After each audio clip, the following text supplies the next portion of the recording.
শ্বশুর শাশুড়ির অমতে ভালোবেসে বিয়ে করি। আমার স্বামী আমাকে বিয়ে করে আলাদা ঢাকায় রেখেছে। শ্বশুর শাশুড়ি ভাসুর কেউই আমাদের মেনে নেয়নি, কারণ আমি গরিবের মেয়ে। তারা চায় এমন মেয়ের সাথে ছেলের বিয়ে দিতে যার অনেক টাকা আছে। 3 বছরে শ্বশুর বাড়ির কেউই কখনো আমার সাথে কথা বলেনি, এমনকি আমার মুখও দেখেনি। আমি কল দিলেও ধরতো না। আমার স্বামীকে শুধু বলতো, তুই আরেকটা বিয়ে কর, আরো ভালো মেয়ে বিয়ে কর। কিন্তু আমার স্বামী কখনোই তাদের এইসব প্রস্তাবে রাজি ছিল না। 3 বছর পর শ্বশুর শাশুড়ি হঠাৎ ভালো হয়ে গেল। আমার স্বামীকে কল দিয়ে বলল, বাবা বউকে নিয়ে গ্রামে আয়। আমরা মেনে নিয়েছি। 13 দিন গ্রামে ছিলাম। শ্বশুর বাড়িতে আমি গরিব পরিবারের মেয়ে হলেও শিক্ষিতা, পড়াশোনা শেষ করেছি এবং টুকটাক বিজনেসও করছি।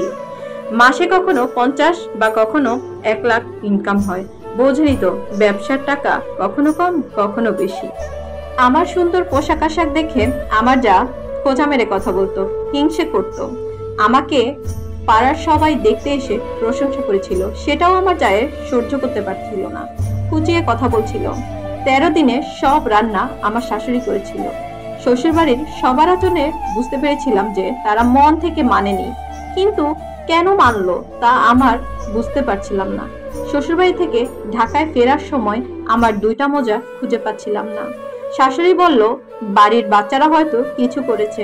আমিও মেনে নিয়ে চলে এলাম। আমরা ঢাকায় ফেরার 7-8 দিন পর শাশুড়ি আমাদের বাড়ি বেড়াতে এলো। ঢাকায় থাকলো 1 মাস। শাশুড়ি আসার 9 দিন পর থেকে আমার শরীর ভীষণ অসুস্থ হয়ে গেল। আমার বমি বমি ভাব হচ্ছিল, নামাজ পড়তে ইচ্ছে হচ্ছিল না, শরীরে ব্যথা, মাথা ব্যথা সব সময় হতো। শরীরে কেউ মনে হচ্ছিল যে খোঁচাচ্ছিল। বিছানায় পড়ে গেলাম। স্বামী ডাক্তারের কাছে নিয়ে গেল। ডাক্তার বলল, আমার শরীরে তেমন কোনো অসুখ নেই। এইভাবে বলল। শাশুড়ি চলে গেল 1 মাস পর। দিন দিন আমার অসুখ বেড়েই গেল। কোনো কিছুতেই ভালো হচ্ছিল না। শাশুড়ি যাওয়ার 3 মাস পর শাশুড়ি যে রুমে থাকতো ওই রুমের বিছানা আমার স্বামীর হাত থেকে চা পড়ে তোশক ভিজে যায় এবং ওই তোশকটাও রোদে দিচ্ছিল। হঠাৎ তার হাতে তোশকের মধ্যে থেকে কিছু একটা ফুটে উঠল। তোশকের ওই জায়গা সেলাই খুলতেই পুতুল পায় এবং পুতুলটি ওই শ্বশুর বাড়িতে হারিয়ে যাওয়া মোজা দিয়ে তৈরি এবং পুতুলের গায়ে অনেকগুলো সুই ফোটানো। আমার স্বামীর আর কোনো কিছুই বুঝতে বাকি রইল না। সে আমাকে ইমামের কাছে নিয়ে যায়।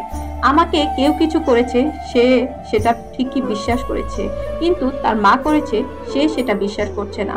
প্রথমত আমাদের বাড়িতে আমার শাশুড়ি ছাড়া বাহিরের একটা মানুষও আসেনি। ঢাকায় এমনিতে কেউ কারো বাড়িতে তেমন একটা যায় না। আমার পরিবারের কেউ বা বাহিরের কেউ আসেনি। তাহলে এই কাজ কে করেছে? ইমাম সাহেব তাকে সব কিছু বলল, কিভাবে কি করা হয়েছে। একটু একটু বিশ্বাস হয়েছে তার। এরপর সে তার মাকে কল দিয়ে অনেক ঝগড়া করে, কিন্তু ওর মা স্বীকার করে না। আমাকে নিয়েই বাজে কথা বলে যে আমি অসুস্থ নাটক করছি। আমি তাই নাকি তাদের ছেলেদের তাদের থেকে আলাদা করতে চাই। আমার স্বামী তার মায়ের কোনো কথাই বিশ্বাস করে না। এরপর আমাকে ভালো হুজুরের কাছে চিকিৎসা করায়। প্রায় 8 মাস পর আমি সুস্থ হই। কি যে কষ্ট! এই ঘটনার পর আমার স্বামী তার পরিবারের সাথে যোগাযোগ রাখেনি। এটা আমার জীবনে 4 বছর আগের ঘটনা। বর্তমানে আমাদের 2 বছর 1 মাসের একটা ছেলে বাবু আছে এবং আমার স্বামী তাদের পরিবারের সবার সাথে যোগাযোগ বন্ধ রেখেছে। আমাদেরকে নিয়ে সে দুবাই চলে এসেছে।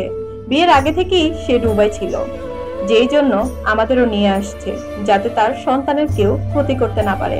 আমি কখনো তাদের সাথে কোনো খারাপ আচরণ করিনি। আমার সাথে কেন এমন হলো কেউ বলতে পারবেন? সব আপুদের বলবো, ছেলের পরিবার রাজি না থাকলে দয়া করে আপনার পরিবারকে কাঁদিয়ে বিয়ে করবেন না। এই পাপ আপনাকে কখনোই ছাড়বে না। না কখনো তারা আপনাকে মেনে নিবে, না কখনো তারা আপনাকে শান্তিতে বাঁচতে দিবে। উপরে উপরে যদিও দেখাবে সবাই মেনে নিয়েছে, তাদের মধ্যে একটা দ্বিধা কাজ করবেই। ভালো থাকবেন সবাই।